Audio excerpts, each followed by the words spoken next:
Კლისით ერთადერთი ვინც ჩვენს მოპატიჟებას უყოყმანოდ დათანხმდა, ისევ საქართველოს ყოფილი პრეზიდენტი აღმოჩნდა. მიხეილ სააკაშვილი კიევიდან გვერდება. საღამოშვიდობისა ბატონო მიხეილ. ბატონო მიხეილ. ევროპელი და ამერიკელი პოლიტიკოსები ასოცირების შეთანხმებას განიხილავენ ისტორიულ ჩანსად, ბუნებრივია, რომ საქართველო კიდევ უფრო დაუახლოვდეს ევროკავშირის დემოკრატიულ ფასეულობებს. თქვენი შეფასება როგორია? რას აძლევს საქართველოს ეს შეთანხმება?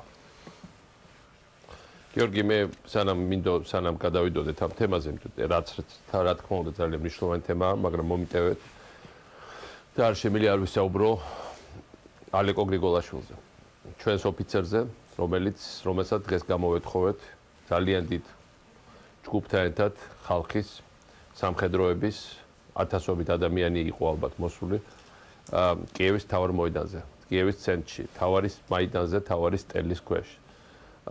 და მინდა უბრალოდ ხაკეთებოდა რაღაც პოლიტიკურ განცხადებები, მაგრამ მინდა უბრალოდ დიახ, მის დაღუპვაზე პასუხისმგებლობა თავდაცვის სამინისტრომ, საქართველოს თავდაცვის სამინისტრომ თქვენს თანაგუნდელებს და მოუწოდა კიდევაც რომ არ აყვეს მოსახლეობა მათ მოწოდებებს. მონდა პირველ რიგში ვილაპარაკო ალეკო გრიგოლაშვილზე, ამ ადამიანზე, ეს იყო ძალიან მაგარი ოფიცერი, რომელმაც გაიარა ამერიკელების მომზადების კურსების საქართველოშიც და შემდეგ ავღანეთში, იყო ერაყში, ავღანეთში და იყო ძალიან მაგარი სპეციალისტი IT-ის, ძალიან მაგარი სპეციალისტი იშვიათი დარგის ჰარისის კომუნიკაციების რადიოსადგურების, რომელიც ჩვენ ვიყიდეთ ამერიკაში და ძალიან დახვეწილი სისტემაა ეს. შემდეგ მსახურობდა საქართველოს პოლიციაში და 3 თვის წინ, ძალიან ბევრჯერ უთხრა უკვე მამუკა მამულაშვილის ქართულ ლეგიონის მეთაურს, მამუკასთან მეგობრობდა, ვიცი, რომ აღარ შემიძლია გაჩერება, მინდა წამოსვლა და ჩამოვიდა რამდენიმე ძალიან მაგარი ოპერაცია განახორციელეს, ეს არის შასცი, ეს არის ლუგანსკის გვერდზე მყოფი ქალაქი, ლუგანსკი არის რუსული ოკუპანტების ქვეშ და რუს სპეცრაზთა, გრუს სპეცრაზთა შეტაკებაში დაიღუპა გუშინ. რაც შეეხება ამ განცხადებას თავდაცვის სამინისტროსი საქართველოსი, რა კომენტარი შეიძლება ამაზე გავაკეთოთ? კომენტარიც არ არის აქ საჭირო.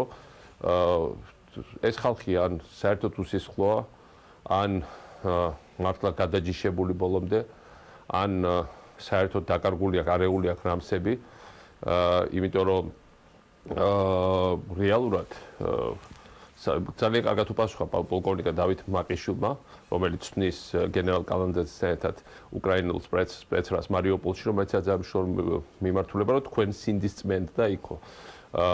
რეალურად საუბარი ქართველ ოფიცრები, რომელიც იბრძოდნენ პოლონეთში, დღემდე ყველა პოლონელმა, პატარა ბავშვმაც კი იცის ქართველი ოფიცრების გმირობის შესახებ. ამასთანავე პოლონეთში პრემიერო გამოჩნდა გადმოცეს პილსუდსკი, გენერალ პულაცკის სახელობის პოლონურ დიპლომატიური აკადემიის და საზოგადოებრივი ორგანიზაციების. იქ იყო მარშალ პილსუდსკის შვილიშვილი, ეს არის დიდი პოლონელი ლიდერი შვილიშვილი და მათ თქვა, რომ ბავშვობიდან ვიზდებოდი ერთი სახელით, გენერალი სუმბათაშვილის, რომელიც იყო პოლონეთის გენშტაბის უფროსი. აი გენერალი სუმბათაშვილი და სხვა ქართველი გმირები, რომელიც იყო პოლონეთში, არის მთავარი ხიდი ისტორიული საქართველოსა და პოლონეთის შორის. ის რომ კაჩინსკი ჩამოვიდა და დადგა ჩვენთან ერთად 2008 წელს, იმ ოფიცრების დამსახურება, იმიტომ რომ კაჩინსკისთან ერთად გავხსენი მათი ძეგლი ვარშავის ცენტრში. ერთადერთი ძეგლი, რომელიც არის პოლონეთში უცხოელი ოფიცრების, ეს არის ქართველი ოფიცრების ძეგლი. ამას იმიტომ ვიძახი ყველაფერს, რომ ესეთივე ხიდია ჩვენებ უკრაინაში და ტყუილ სრულობს საქართველოს მთავრობა, როდესაც ისინი ამბობენ, რომ ჩვენ მოუწოდებთ ხალხს წავიდნენ უკრაინაში. თქვენ შეგიძლიათ ნახოთ რუსთავი 2 საათის კადრები, რას ვეუბნები მე თქვენ არის ვიძახი საჯაროდ და რას ვიმეორებ კიდევ ერთხელ და პირადადაც ამას ვეუბნები. მე სულიად არ მსურს და არ მოუწოდებ ქართულ ოფიცრებს დატოვონ საქართველოს თავდაცვის სამინისტრო.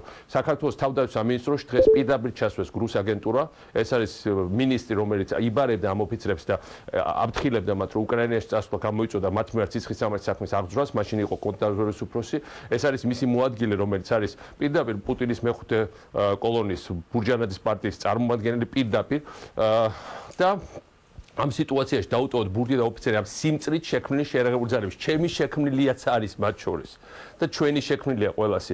არა ჩვენ ჩავიბარეთ ღატაკი, შიერი, გაუბედურებული, არაფრის გარეშე ჯარი და რა იყო და რა გაკეთდა, ხო? როგორ შეიძლება მე მინდოდეს, რომ ქართულმა ოფიცრებმა დატოვონ ეს და რუსებს გადაუბაროთ, მაგრამ ამავე დროს მე მესმის, რატო ჩამოდიან ქართველები უკრაინაში და ძალიან ვამაყობ ქართველებით, რომელიც ასევე ეხმარებიან უკრაინელებს. და სწორედ თქვა პოლკოვნიკმა მარკეშოვმა, რომ ეს არის მათ შორის ჩვენი ბრძოლა და ეს ერთ მეორე ქვეყანაში შკრინნიკოვს ჩახალიანს, გევორქიანს, ლამის გმირის მანტიით უშვებენ იმ ქვეყანაში, რაც ქაქუჩაჩელოღაშვილის ქუჩას სახელს უცვლიან.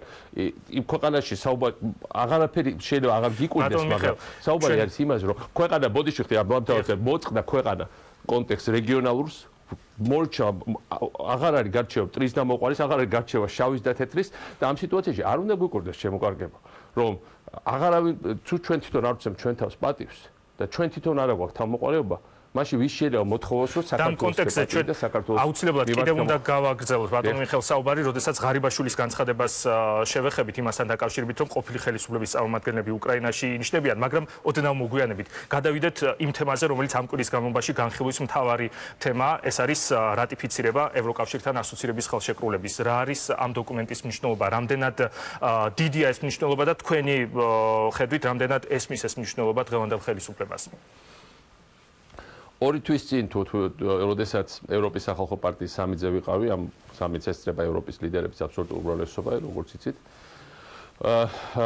იქ იყო რამდენიმე ადამიანი, ვინც სკეპტიზმის გამოხატავდა ამ ხელშეკრულების რატიფიკაციის მიმართ, იმიტომ რომ როგორც მითხრეს, რომ საქართველოს უსხდება ხელიდან, იმის გამო რაც ხდება საქართველოს მთავრობის მიერ, უსხდება ხელიდან ევროპას და სხვა ჩვენს ერთ-ერთ მაგალითად მოყოლი იყო იქ ერთ-ერთ გაუსვლის მიერ რომ პრაქტიკულად არ მხარდაჭერა უკრაინის და აი ამ სიტუაციაში მე ვუთხარ რომ რაც არ უნდა მოხდეს სრული პასუხი ვთქვამ კი ჩემი მეგობრები არიან ციხეში კი ბებია ჩემს წაართოს მანქანა თქვა თუ არც მე მაგრამ მიუხედავად ამისა ჩვენ უნდა გავაფორმოთ ხელშეკრულება ყველაფერი ამის მიუხედავად გავაფორმეთ, მაგრამ ჩვენ თუ ადრე თავაწეულები დავდივდით და ვიყავით ხუთოსნები ყოველთვის. გამოგვაყოლეს დიდი საშემოდგომო, მოგვაყოლეს რეზოლუცია. რა თქმა უნდა, სამარცხვინოა, რომ საქართველოს მთავრობა, რომელიც ყოველთვის იყო ხუთოსანი თუ ათოსანი დღევანდელი კატეგორიებით, ემუქრებიან საშემოდგომოთ, ემუქრებიან კლასზე და კურსზე ჩარჩენით ყოველ ჯერზე, როცა ეს საკითხი წყდება. რატიფიკაციასთან ერთად თქვენ ახსენეთ ბატონო მიხეილ ევროპარლამენტარებმა მიიღეს რეზოლუცია, სადაც რამდენიმე მომენტია საყურადღებო და შემთხვევითი არ არის რომ ეს დოკუმენტი სწორედ რატიფიკაციის პარალელურად იქნა მიღებული. კერძოდ ევროპარლამენტი გამოხატავს შეშფოთებას, რომ მაღალი ვარაუდით ხელისუფლება პოლიტიკური ოპონენტების წინააღმდეგ საბრძოლველად მართლმსაჯულების სისტემას იყენებს, რამაც შესაძლოა ძირი გამოუთხაროს საქართველოს ევროპულ კურსს და აი თქვენს ახსენეთ რომ თქვენი მეგობრები ციხეში არიან.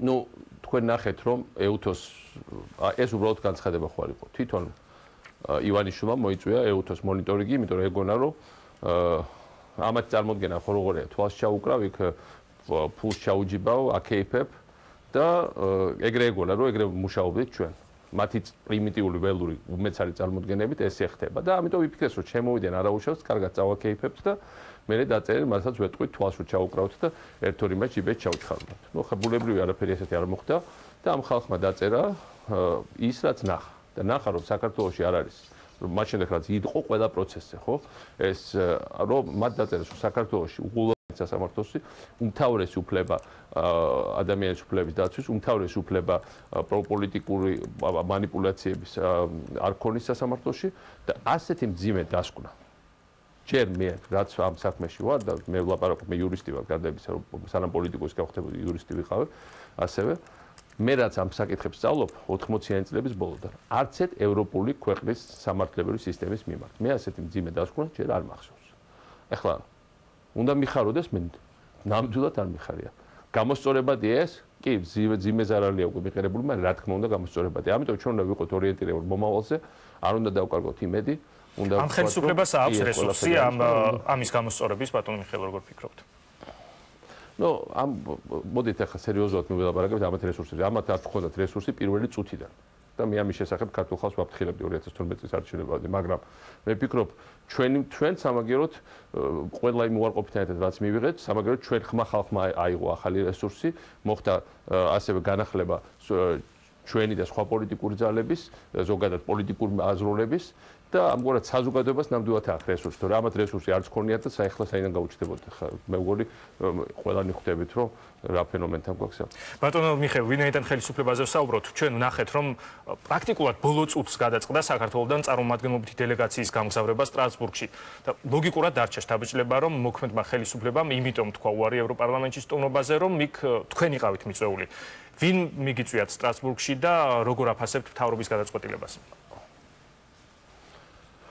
მე მგონი პირიქით იყო, როცა გაიგეს რომ მე ვარ მიწვეული, პირველი რეაქცია იყო, რომ არავინ არ უნდა წასულიყო. ეხლა ამას გულისხმობთ სწორედ. შეიძლება თქვენ მართალი ხართ, არ ვიცი როგორ იყო ზუსტად, ეხლა მაგათ მე ნამდვილად არ ვარ ჩასაფრებული და ქრონოლოგიას არ ვუყურებ. ევროპის სახალხო პარტიის მიწვევით, მაგრამ ეს არის რაღაც პატარა პარტია, ეს არის ევროპული ლიდერების აბსოლუტური უმეტესობა, ევროპარლამენტმა მომიწვია თავარი საპარლამენტო ფრაქციის ინიციატივით. თავისთავად ასეთი მოწვევა განსაკუთრებული ნიშანია, იმიტომ რომ ახლა ყოფილ პრეზიდენტებს როგორც წესი არ იწვევენ. თუმცა რა თქმა უნდა, მათ მოიწვიეს საქართველოს ხელისუფლება, თავიდან ისინი არ მიდიოდნენ, მე იქ საზეიმო დაახსნიდნენ თუ რატო არ მოდიოდნენ. შემდეგ სასწრაფოდ ეთყობა იმ ერთმა ტიპაჟმა გაიღვიძა და გასაგაკარგულება რომ აბა დაფაცულდეთ და მარტო იქ არ დატოვოთო და გამოუშვეს, წამოვიდა ყოველ შემთხვევაში საქართველოს მოქმედი პრეზიდენტი და მინისტრი და კიდევ ძალიან დიდი დელეგაცია.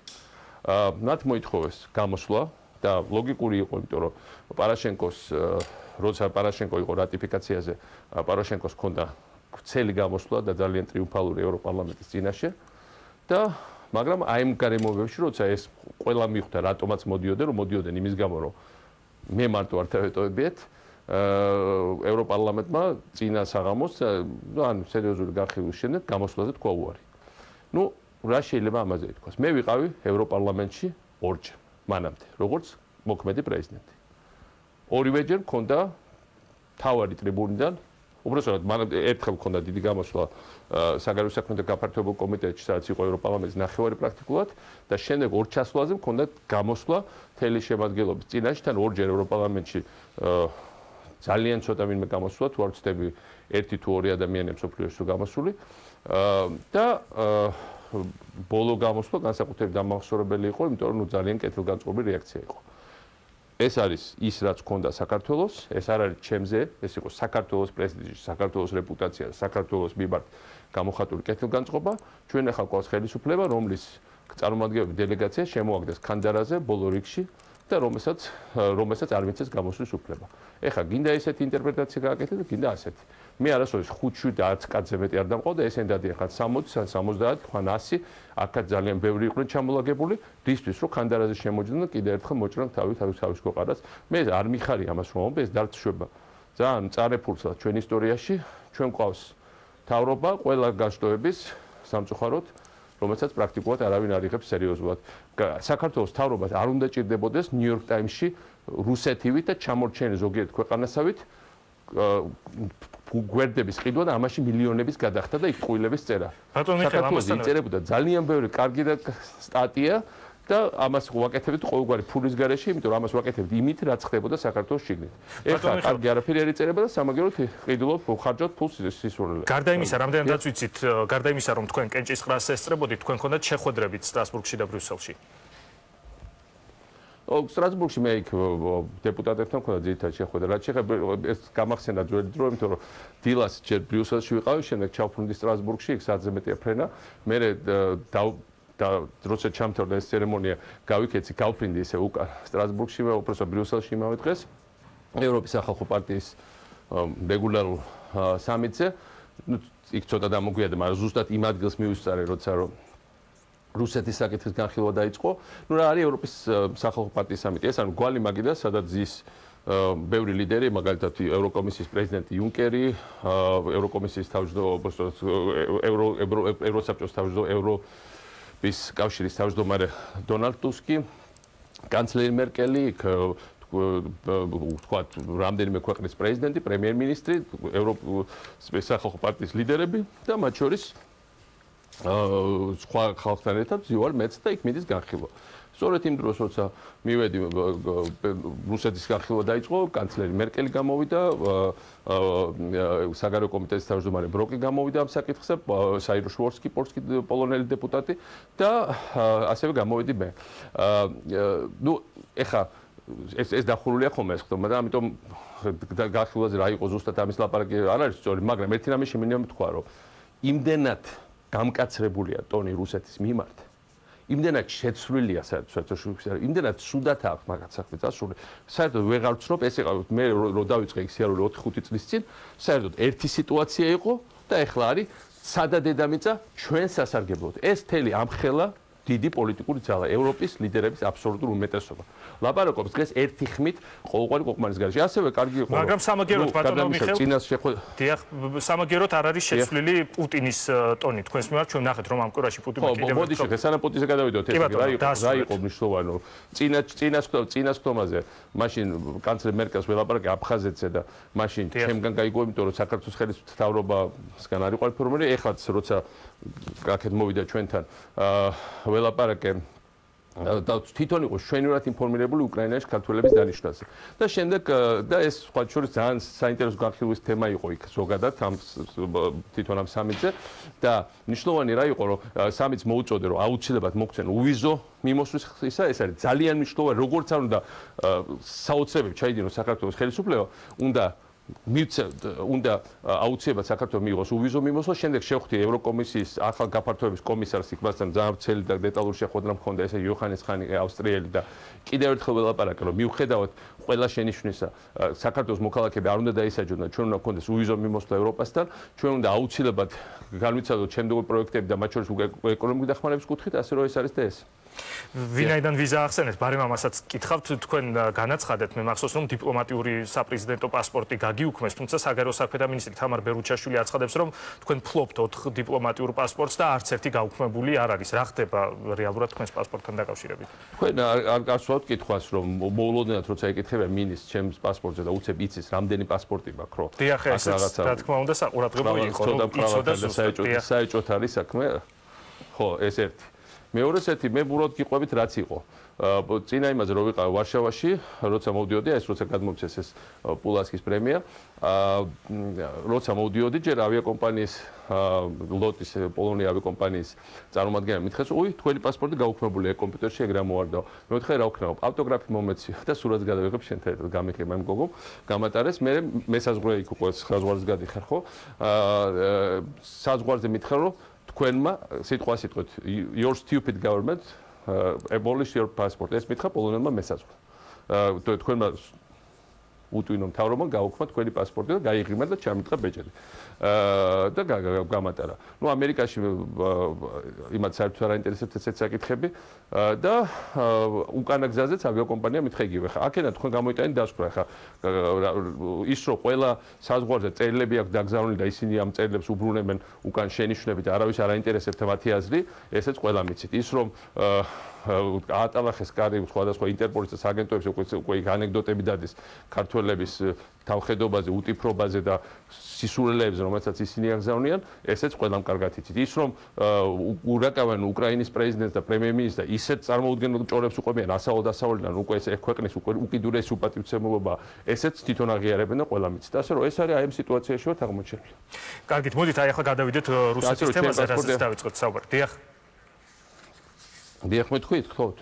რუსეთის თემაზე გადავიდეთ. ამ კვირაში პუტინმა კიდევ ერთხელ არ დაიზარა და თქვენ ვრცელი ტირადა მოგიწვნათ რუსეთის პრეზიდენტმა ასეთი რამ განაცხადა, მე შევახსენებ მაყურებელს. მე თავის დროზე რჩევას ვაძლევდი მიხეილ სააკაშვილს, რომელიც ახლა გაქცეულია და იმალება და სხვადასხვა ჩვენ აქ არაფერ შუაში არ ვართ და ალბათ ამას არც არავინ ეჭობს. მას როგორც ტილიან საბანოში მთელი მსოფლიოს მასშტაბით დევნის საქართველოს მოქმედი ხელისუფლება. არა ჩვენი ინიციატივით, ჩვენ აქ სრულიად არაფერ შუაში ვართ.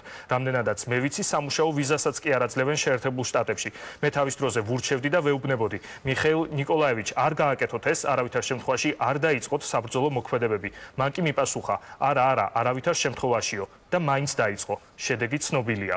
რას უპასუხებ თქვენ ამ ტრადიციულ თქვენი პოლიტიკური მრჩეველის რჩევებს, მოდი ასე ვთქვათ. ის რომ პუტინს ჩემი ჩემზე ობსესია ჭირს, ეს ყველამ გაიგო, მაგრამ ჩემში არ არის პირველად საქმე. თუმცა უნდა ითქვას, რომ ამას წინათ ერთ-ერთი დასავლელი მაღალი რანგის დიპლომატი მიყვებოდა, რომ მისი ქვეყნის ლიდერთან იყო ჩასული პუტინთან. და უკრაინის თემაზე იყო საუბარი და მოიტანეს ხაჭაპური. და იქ პუტინმა ხაჭაპურის ხსენებაზე, დანახვაზე უცებ წამოიწყო საუბარი ჩემზე. და ეს საუბარი, ამ საუბარს მიუძღვა ძალიან ცელი ტირა და ამან დაიკავა შეხვედრის ძალიან საგრძნობი ნაწილი. და მოკლედ ესენი გაკვირებული უყურებდნენ ერთმანეთს, ეს ლიდერი და მისი დელეგაცია, რომ რა შუაშია სააკაშვილი აქ საერთოდ. რომელიც არც პრეზიდენტია და არც ამ თემაზე არ არის, რომელზეც ჩვენ ვართ. ამ ყველაფერს ამას მოაყოლა ბოლოს, რომ აი პარაშენკო თუ ჭკუით არ იქნება და ამთავრებს ისე როგორც სააკაშვილი. ეს არის მისი ობსესია. აქ საუბარი ჩემში არ არის. აქ საუბარია იმ დიდ იდეაზე, რომელსაც განასახიერებს საქართველოს.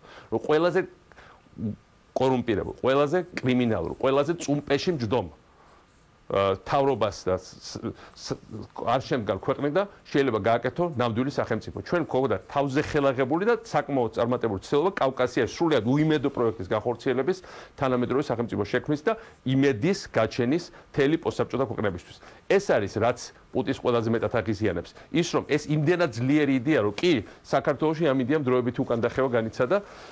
ბუნებრივია ხალხი ცვლის მთავრობას და პუტინმა ეს თავის წარმატება ჩათვალა, მან თქვა რუსეთის უშიშროების საბჭოზე, ეს იყო ყველაზე წარმატებული სპეცოპერაცია, რომელიც ჩვენ როდესმე განხორციელებია, ქართული არჩევნები, რუსული მანევრების ფარგლებით, გრუს манипуляციებით, ეს თელი ეს თავის ბედუკაძეებით და თელი ამ რაზმებით, რომელიც კლასიკური ხელწერა იყო რუსული სპეცსამსახურების ყველაფერი ეს, მაგრამ ამავე დროს თავარი იდეა არ დამარცხა, იმიტომ რომ მე ამ იდეამ თავი იჩინა უკრაინაში მაიდანზე, მე ამ იდეამ თავი იჩინა მოლდოვაში, სადაც ახლა რუსებმა წააგეს არჩევნები და ეს იდეა სულ უფრო ფეხს იკიდებს რუსეთის შიგნითაც. ამიტომ მას ეს იდეა აღიზიანებს და არა ჩემი პირველი რაც შეეხება რატო აღელებსაც ჩემი ამერიკის ვიზა ვერ გავიგე. ამერიკელებმა დიდი ხანი მომწეს სახელმწიფო დეპარტამენტმა მოაწერა ხელი ამ ჩემ O1 ვიზაზე, ეს არის სამუშაო ვიზა, ეს ყველაზე მაღალი კატეგორიის.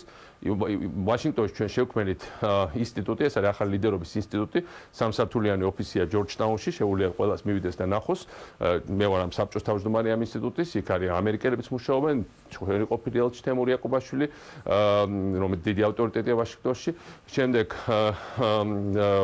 კიევში, უკრაინაში ასევე სასწავლო დაწესებულებას აყალიბებენ ახლა ჩემი სახელის. უამრავი სხვა შემოთავაზება მქონდა და იცით შემოთავაზება მათ შორის უკრაინის მთავრობის ერთ-ერთი მთავარი ხელმძღვანელის პოსტის, რაც რაღაც მიზეზების გამო კონკრეტულის ამ შემთხვევაში ვერ მივიღე. და ამიტომ ხუმრობით თქვი, რომ თუ პუტინს ძალიან უნდა ძალიან ანწუხებს ჩემი ვიზა, არა მხოლოდ ჩემი ვიზა უკვე გაკეთებულია, არ ინერვიულოს, არამედ მასაც აუცილებლად მივაწვდა ხმას ჩვენ ამერიკელ მეგობრებს, ოღონდ ჩვენ დაგვანებოს ყველას თავი და ჩვენ ინსტიტუტში დავსვათ, ცალკე სართულს გამოვუყობთ ვაშინგტონის ცენტრში, დაჯდეს და დაწეროს თავის შაბლელ წარსულზე. ბატონო მიხეილ, საინტერესო. ამავე პრეს-კონფერენციაზე პუტინმა მიმართა ქართველ ოფიციოს და მოსკოვში შეხვედრა შესთავაზე, ასევე ურჩია საქართველოს ხელისუფლებას, რომ პირდაპირ და უშუალო კომუნიკაცია დაამყაროს სამხრეთ ოსეთის და აფხაზეთის დე-ფაქტო ხელისუფლებებთან, რადგან საქართველოსთვის ეს ერთადერთი გზაა მისი თქმით, რომ მოაგვაროს ტერიტორიული პრობლემები და რუსეთი აქ მისი თქმით არაფერ შუაშია. რას ფიქრობთ, ამდენად მიზანშეწონილია ოფიციალური შეხვედრა მოსკოვში და პირდაპირ მოლაპარაკებები დე-ფაქტო რეჟიმებთან? ეხლა ესენი ერთმანეთს ხო ცნობენ. ხა ჩვენ გვაქვს თავრობა, რომელიც დღეს განაცხადა, რომ უკრაინაში ბრძოლა ეს არის საქართველოს წინააღმდეგ პროვოკაცია. რომ უკრაინაში მტერთა ბრძოლა ეს არის პროვოკაცია. რომ თურმე ესე იგი ესენი არის დაქირებული რაღაც შემოთავაზების ხარჯად მიდიან, როცა დღეს ველაპარაკ მამუკა რა ვიცი ხა არ შეიძლება არ ვთქვა მამუკა მამულაშვილს, მაგრამ ფიქრობ რომ აქ თავს ირჩენს თავისი მეუღლის გამოგზავნილი ფულით. სხვა ფული არა აქვს. ეს ხალხი ჩამოსულია და იგივე გრიგოლაშვილს ჰქონდა მაღალი ხელფასი საქართველოში და ამ ხელფასით და პრაქტიკულად უფასოდ საჭმლის იმას ძირშოლობდნენ და მე ვიცი როგორ იშოვეს ფორმები და როგორ გაჭირვებით კაპიქს ატებდნენ. აი ხა ამაზე რო იტყვი, რა თქმა უნდა პუტინს გულზე მოეფინება. როცა საუბარია იმაზე რომ შენ თვითონ აღძარი საქმე და ჩემ ოპერატორს დაათრევენ და გვაჩვენე კადრები, სადაც სააკაშვილი მოუწოდებს ოსების გენოციდისკენ. როცა რუსეთის თავდაცვის უპროფესორად პროკურატურა და ჩვენი პროკურატურა ერთდროულად უნისოში გძავს საქმეს ოსების ეგრეთ წოდებულ გენოციდზე და ამას 1000 გვარი სისულელებით ამართლებს. ბუნებრივია ისინი ცნობენ ერთმანეთს, მათ იმ პირობებში, როცა საქართველოს მოუწოდებს, რომ უკრაინას დასავლეთმა არ მიცეს იარაღი, ეს არის პუტინისთვის მუსიკა, იმიტომ რომ ამას აღარავინ აღარ ამბობს, საკუთარ ჩამოდიან ნაზარბაევი და ლუკაშენკო. მე თავის დროზე ძალიან ბევრი ვიმუშავე ბელარუსთან. რუსეთი აწვებოდათ რამდენიმე მილიარდ დოლარს თავაზობდა, რომ ეღიარებიან სამხედრო საფრთხეს. ბელარუსი რო გაერღვიათ, მე ამას მიყვებოდა შეიძლება ზოგიერთ შუა აზიის ქვეყანას, საერთოდ ძალიან გაგუფუჭდებოდა მდგომარეობა. მე თვითონ პირადად ვიმუშავე ბელარუსის პრეზიდენტთან. მაშინ ბევრი ეს ალმოცერად გვიყურებდნენ, რას ელაპარაკებით, ეგენი ხო ესეთები, ასეთები არიან. დღეს ამერიკელებმა თქვეს უკვე, რომ ჩვენ დავათფოთ ბელარუსთან ურთიერთობას. სხვა შორის იგივე სამიტზე ბელარუსზე ბევრი იყო ლაპარაკი, ასე რომ სწორი ვიყავით და ჩვენი ნაციონალური ინტერესებიდან ამოდიოდით. ეს არის ყველაზე მთავარი. რა თქმა უნდა კოორდინაცია ყოლეს ამერიკელებთანაც, ევროპელებთანაც, მაგრამ საქართველოს აქ ის კიდევ რაღაცა, რაც მის ინტერესებია. იგივე კუბასთან მიმართებაში, მაშინ მე გია ვაშაძე გავუშვი კუბაში. კუბელებმა მაშინ მათ შორის ზოგიერთი ამერიკელიც გეუბნებოდა, რომ აი კუბასთან ცოტა ფრთხილად იყავი რაღაც, თუმცა ჰილარი კლინტონმა მაშინ რაღაცები გადასცა ვაშაძეს ხელით მართ, იმიტომ კუბელებთან პირდაპირ ურთიერთობა არ ქონდათ. მერე კუბელებმა დაიბარეს კარიბის ქვეყნები და უთხრეს, რომ ჩვენ გვესმის თქვენი პოლიტიკური გემოვნება, გვესმით, რომ მოსკოვი რაღაც გეუბნება, მაგრამ ეს არ არის პოლიტიკური გემოვნების საკითხი. ეს არის საერთაშორისო სამართლის საკითხი და არ უნდა ვაღიაროთ სამხედროსეთ აფხაზეთს და კუბელები მაშინ დაგვეხმარებიან. რატო ვიდახი ამას? დღეს ამერიკელებმა გამოაცხადეს, რომ კუბელებთან რაღაც გიეს ურთიერთობა. ესე იგი ჩვენ სწორი ვიყავით, ხო? რაღაცეებში ჩვენ გაუსწარით მოვლენებს წინ იმ პირობებში, როცა შეიძლება ჩვენი მეგობრებიც ვერ იგებდნენ. ბატონ მიხეილო, აი ეს არის ეროვნული ინტერესები. აი ეს არის ფუნდამენტური ღირებულებები შენთვის. ეროვნულ ინტერესებზე და უკრაინასთან ურთიერთობაზე თქვენ ახლა კიევში იმყოფებით და უკვე ისაუბრეთ იმაზე, რომ თქვენს გქონდათ შემოთავაზება უკრაინის ახალი ხელისუფლებისგან, რომ გარკვეული თანამდებობა დაგეკავებინათ. პრემიერ-მინისტრმა ღარიბაშვილმა, ალბათ იცით, დღეს გააკეთა განცხადება უკრაინის მთავრობაში საქართველოს ყოფილი ხელისუფლების წარმომადგენელთა დანიშვნის შესახებ. მოვისმინოთ ჯერ ეს კომენტარი და შემდეგ თქვენი შეფასება. ძალიან სამწუხაროა, მე კიდევ ერთხელ მინდა რომ გავიმეორო, რომ ჩვენს მიერ ძებნილი, ინტერპოლის ძებნილი ადამიანები იქ კომფორტულად არიან მოკალათებული უკრაინის მთავრობაში. ეს მხოლოდ საზიანო იქნება პირიქით, მე ვფიქრობ, უკრაინის მთავრობისთვის, მათი იმიჯისთვის, უკრაინელი ხალხი ჩვენთვის ძალიან ძვირფასია. უკრაინის მთავრობა ჩვენ მხარს უჭერთ, მაგრამ ამგვარი ქმედებებით, რა თქმა უნდა, მე პირადად ვესაუბრე პრეზიდენტ პოროშენკოს, ასევე პრემიერს იაცენიუკს, მათ პირდაპირ უთხარი, რომ ეს რა თქმა უნდა აზიანებს ჩვენს ურთიერთობებს. ვერ აუხსნით ქართულ ხალხს, თუ რატომ შეიძლება დაინიშნოს ჩვენს მიერ ძებნილი ადეიშვილი, რომელიც იძებნება წითელი ცირკულარით ინტერპოლის მეშვეობით, რომელიც ერთ-ერთი მთავარი აქტივია ამ დანაშაულ რეჟიმის, რომელზეც გასამართა 300-ზე მეტი ქართველი მოქალაქე. მე ამას ვერ აუხსნი ქართულ ხალხს, რატომ ინიშნება ჩვენი მეგობარი უკრაინის მთავრობაში, ან შეიძლება დაინიშნოს ეს ადამიანი, ან თუნდაც იგივე ვანო მირაბიშვილის ყოფილი მოადგილე, რომელიც იყო ერთ-ერთი ასე ვთქვათ გამომართლებელი იმ დანაშაულ რეჟიმისა წლების განმავლობაში. ვითაშვილ, რომელსაც პრაქტიკულად დაანგრია ჯანდაცვის სისტემა საქართველოში, ეს ადამიანი უკრაინის მთავრობი, უკრაინის ჯანდაცვის მინისტრი გახდეს. მე ამას გულწრფელად გეუბნებით უბრალოდ. მაგრამ ეს კიდევ ვიმეორებ, ეს არის მათი არჩევანი. ყველაფერი გავაკეთეთ იმისთვის, რომ მაქსიმალურად დავხმარებოდეთ კიდევ დავეხმარებით უკრაინის მთავრობას. მაგრამ კიდევ ვიმეორებ, რომ მსგავსი ნაბიჯები არ იქნება სასარგებლო ჩვენს ურთიერთობებში. აი ჩვენ მოვისმინეთ ბატონ მიხეილ, რომ ირაკლი ღარიბაშვილი კიდევ ერთხელ აცხადებს, რომ ასეთი ადამიანების დანიშვნა თანამდებობებზე უარყოფითად აისახება უკრაინა-საქართველოს ურთიერთობებზე. ხო, ჯერ ერთი დეტალებს არ შევეხოთ, ხა კვიტაშვილმა როგორ დაანგრია, ჩვენ გავაკეთეთ ის ჯანდაცვის რეფორმა, ავაშენეთ 150-ის საავადმყოფო და ეს არის ყველაზე საუკეთესო სამედიცინო ინფრასტრუქტურა ყოფილ საბჭოთა კავშირის ტერიტორიაზე. ჩვენ ავაშენეთ, ამ უძღეურება კი არა, ჩვენ ავაშენეთ. და კვიტაშვილი ერთ-ერთი იყო, თუმცა არა ერთადერთი, რა თქმა უნდა, ბევრი ვაკეთებით ამას ერთად და ჩვენ შევქმნით ის სადაზღვევო სისტემა, რომლითაც ახლა ჩვენი ხალხი დაზღვევდა, თუმცა იმ პირობებში, როგორც ამათ გააკეთეს, როგორი ბიუჯეტიც აქვს, მაქსიმუმ 6-დან 9 თვემდე ეს სისტემა ჩამოინგრევა და ჩამოიშლება და უკვე ამის ნიშნები სამწუხაროდ არის, თუმცა მე ძალიან ვამაყობ ამ სისტემით ჩვენი საავადმყოფოების და ჩვენი დაზღვევის, ეს ერთი. აღარ ლაპარაკობ, რომ ვინ ძებნილებზე ლაპარაკობს, იმიტომ რომ არც ღულაძე, არც ესენი ეხლა საქართველოს თავრობა ვის უწოდებს ძებნილებს, ეს არის პოლიტიკურ ივანიშვილის და მისი მეპატრონეების მოსკოვში გემოვნების საკითხი, მაგრამ ის რომ ამას სერიოზულად არავინ არ აღიქვამს, ეს არ გვაფიქრებს არაფერს. ეხლა თვითონ, ესე იგი, წარმოიდგინეთ, ჯერ თავდაცვის კიდევ კაი ღარიბაშვილმა ელაპარაკოს, სხვა შორის ყველაზე მეტად მეწყია თავდაცვის სამინისტროს განცხადებით, რომ თავდაცვის სამინისტროს რო ალაპარაკებს ივანიშვილი ამ სიმწრით შექმნილ არბიას, ეს ძალიან შეურაცხყოფილია. ღარიბაშვილს ეთქვა ნეტავი ის რაც გრიგოლაშვილზე თქვეს. მაგრამ საუბარია სხვა რაღაცაზე. თვითონ აღიარებენ, რომ ევროსაბჭოში ქანდარაზე შემოსვეს გადააგდეს ბოლო რიგში. და ეს ჩვენი თვალით ვნახეთ. ღარიბაშვილი აღიარებს, რომ დავრეკი და ფეხებზე დამიკიდესო. უკრაინის ხელისუფლება. იმასაც დავრეკი, იმასაც და მე ვიცი რა სისულელები მოუყვე ხა არ შეურაცხყოფას არ მეუყურებ სმენელებს ასავალ-დასავალის. წარმოუდგენელი ჭორები, რომელსაც თბილისში ვერ ბედავენ ხმამაღლა თქვან, აი ესენიც კი ვერ ბედავენ, წარმოიდგინეთ რა სისულელებზია ლაპარაკი, აი ეს მოუყვა სიტყვასიტყვით უკრაინის თავარ ხელისუფლებას. და აი ამ რაღაც აი როგორი ორღობის ჭორებით, მარტო ალბათ ივანიშვილი ოყობა თავის სამზარეულოში ამ ხალხ. აი ამ სტაფილოს წვენთან ერთად, აი ამ სიტუაციაში როცა ესე დაკრინდა საქართველოს, რომ იქ წერილებს აგზავნიან ინტერპოლში, ფეხებზე კიდიათ პოლონელი მესაზღვრე, მეუბნება თქვენი სულელური მთავრობა. იქ ხანდარაზე შემოსვეს ტრიბუნასთან ახლოს არაკარებენ. იქ რა ქვია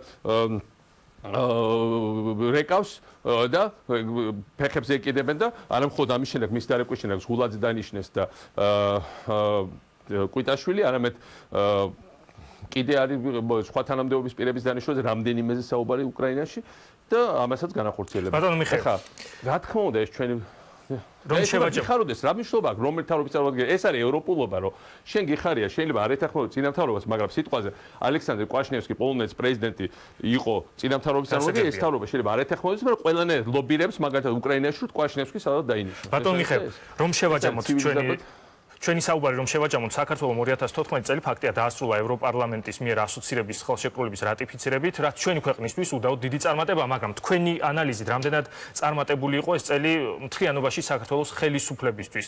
როგორ შეაფასებდით მმართველი გუნდის ამ ერთწლიან მუშაობას? მოდით ცოტა მე მესვით რომ შეგზღუდულია და ბოლო ტახამდე ვისაგებოდ მინდა ჩამოყალიბო მაინც ცოტა ესე იგი 2003 წელს მოკლედ 2003 წელს ჩვენ ჩავიბარეთ ქვეყანა რომელშიც იყო წარმოუდგენელი საგარეო ვალი რომელშიც იყო სრული ენერგოდამოკიდებულება რუსეთთან რომელიც მთლიანად ბაზარზე იყო რუსულზე მიმული და ქვეყანა რომელსაც მოდი ეხლა შემდეგ 2012 წელს ჩვენ გადავაბარეთ ამათ ქვეყანას სადაც ლარის კურსი იყო ლარი და $62 ლარი და 62 ქვეყანა სადაც იყო სრული ენერგოდამოუკიდებლობა. არა მხოლოდ დენი იყო და გაზიფიკაცია სრული დაწყებული იყო, არამედ სრული ენერგოდამოუკიდებლობა. ქვეყანა, რომელშიც პუტინმა რა აღიარა რამდენიმე დღის წინ, რომ თურმე ის რასაც ეს ენტრაბახობა რუსული ბაზარი გაგვიხსენს, რომ სააკაშვილთან მოვილაპარაკებდა და მართლა ჩვენთან მოვილაპარაკეს, იმიტომ რომ როცა ამერიკელებს კი გვეუბნებოდნენ, რომ უპირობა დაუთქმეთო სოფლიო საბჭო ორგანიზაციაში, უთხრეთ თვითონ ობამა გთხოვა მე პირადად. მე უთხრა რომ სანამ არ გაგვიხსნიან უპირობოდ ბაზარს და სანამ არ აღიარებენ ჩვენ საბაჟო საზღვარს, ბატონო პრეზიდენტო, ძალიან დიდ პატივს გსცემთ, მაგრამ საქართველოს ინტერესები არის ეს არის და საერთაშორისო საფრთხების ისეთი გაიგო ობამამაც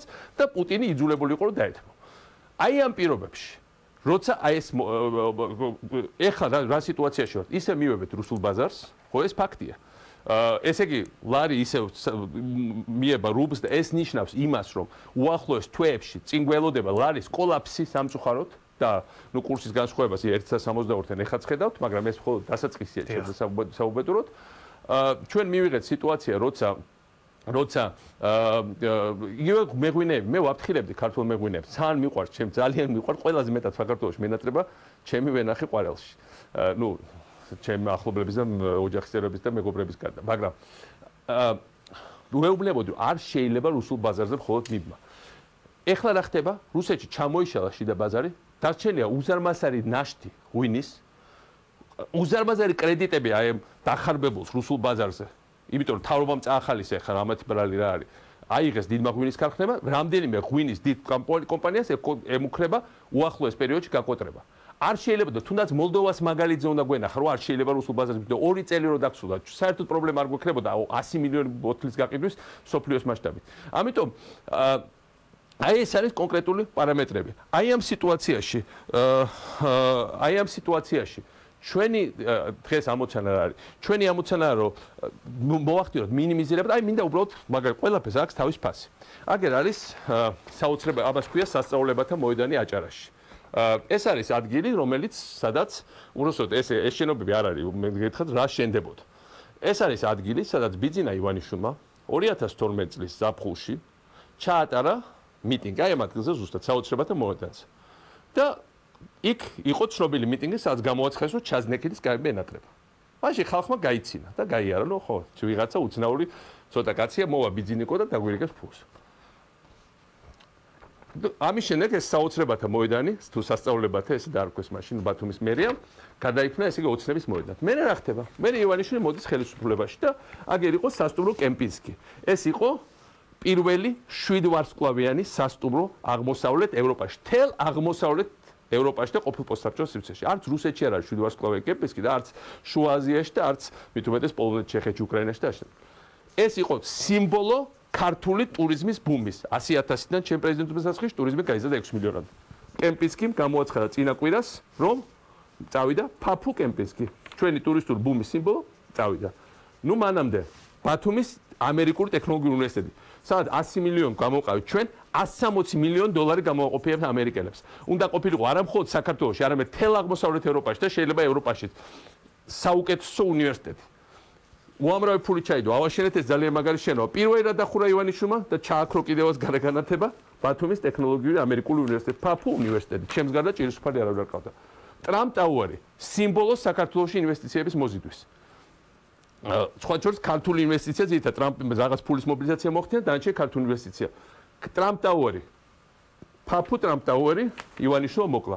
ესე იგი მოკლა კემპინსკი, მოკლა ტრამპ ტაუერი, აქეთ მოკლა სვის ჰოტელი. მოკლა ეს გზის გადაყმა მოკლა ჰოლიდეი ინი. ჰოლიდეი ინი იყო ქართული ინვესტიცია, ქართველი ბიზნესმენების. კემპინსკი იყო ქართველი ბიზნესმენის გაკეთებული ინვესტიცია. შემდეგ ესე იგი ეს ქართული უნივერსიტეტი იყო. ერთადერთი რაც შენდება, გახსოვთ რამდენი სიძახული რომ თურქებმა წაიღეს ყველაფერი.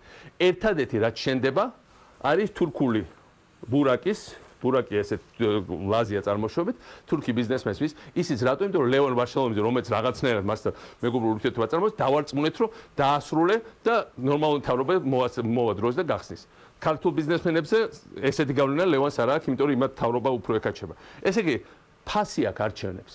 კემპინსკის საბოლოო ჯამში დაასაქმდა 10,000 ქართველს. ეხლა როცა მოსქვათ, რომ უცხოელები ჩამოვლენ თურქები, მე მინდა გისვათ პასუხი. როცა ჩვენ წელში ვართ გამართული და შემოსავლები გვაქვს, უფრო მეტად გვცემენ პატივს თურქები და სხვა უცხოელები, თუ როცა გამათხოვრებული ვართ და ხელი გვაქვს გაწვდილი, უმუშევრები ვართ და დამშეულები ვართ. ეს ამ ყველაფრის გაჩერება. გვაჩვენეთ ბატონო მიხეილ, თუ შეიძლება კარგად რა დარჩა საოცრებათა მოედნიდან ვინდა ხო აი ახლა კარგად ვხედავთ. დარჩა აი ეს შენობა კიდე აი კარკასი ყოველ ვადენებს თვალყურს რეგულარულად 24 სართული ამოყვანილი და სულ სუპერად რომ არ გააჩეროს, იმიტომ რომ 65 უნდა ყოფილიყო დასაწყისში, შემდეგ რომ მოვიდნენ ესენი დიდი იმითი 44-ზე ჩამოიყვანა და ვეხვეწებით რომ 44 მაინც ააშენოს, მაგრამ ეს გაჩერებულია, ეს მორჩა წავიდა მანამდე როიალ კარიბიანის პორტი გააჩერეს, ნუ აღარ ვლაპარაკობ ლაზიკაზე, აღარ ვლაპარაკობ მაღალმთიანი აჭარის კურორტზე 2012-ში რო არ მოხდარიყო ეს არჩევნები 2012 წლის დეკემბერში ჩვენ უშვებდით მაღალმთიან აჭარაში ახალ კურორტს.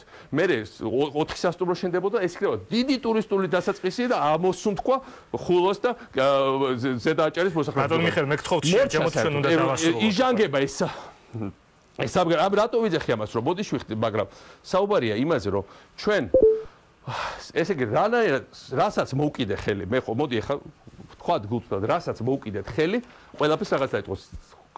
30 ხელი არ მაქვს, ყველაფერს ვერ მოვკიდე და ამიტომ ძალიან ბევრი გაუკეთებელი რაღაც დარჩა, მაგრამ ეს არის კონკრეტული ადამიანების დასაქმება. ამ ხელმრუდმა კაცმა, რასაც მოვკიდა ხელი, ყველაფერი გააჩერა.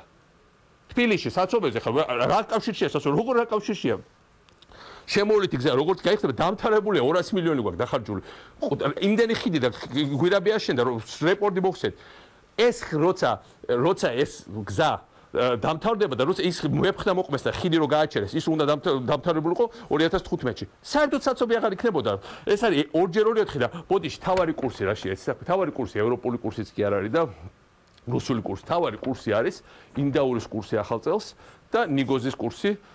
გოზინაკის ნიგოზი საქართველოს ღირს 28-30 ლარი, ორჯერ მეტი ვიდრე შარშა. ინდაური ღირს სადღაც 50 ლარამდე, შემწვარი გოჭის ბაზარი, უბრალოდ გოჭი ბაზარში ღირს 100 ლარი და 100-ზე მეტი და ვაკეში შემწვარს ყიდიან 250 ლარად. მე ამას იმიტომ ყვები ყველაფერს, რომ დღეს როცა ეს ყველა ინფრასტრუქტურული პროექტები შეჩერდა, ძალიან ბევრი ადამიანი წავიდა სახში უმუშევარი. სოფლებში წავიდა ხალხი, რომელიც ზის უმუშევარი. ადრე იყო შემოსავლით წყარო, დადიოდნენ სოფლიდან და მუშაობდნენ. ძალიან დიდი პროექტი იყო ლაზიკა, რომელიც დაასაქმებდა 10,000 ადამიანს. მთელი ავტობანის გაკეთება გქონდა იქ რამსარის კონვენციაში ერთი წელი გვხვდებოდა რომ ამსარის კონვენციიდან გამოსულიყავით ჭაობების დაცვის კონვენციიდან. მოვიდა ივანიშვილი და პირველი განცხადება თქვა რომ ვერ ავაშერეთ პორტს და ამ გზას უნდა ჭაობები უნდა დავიცვათო.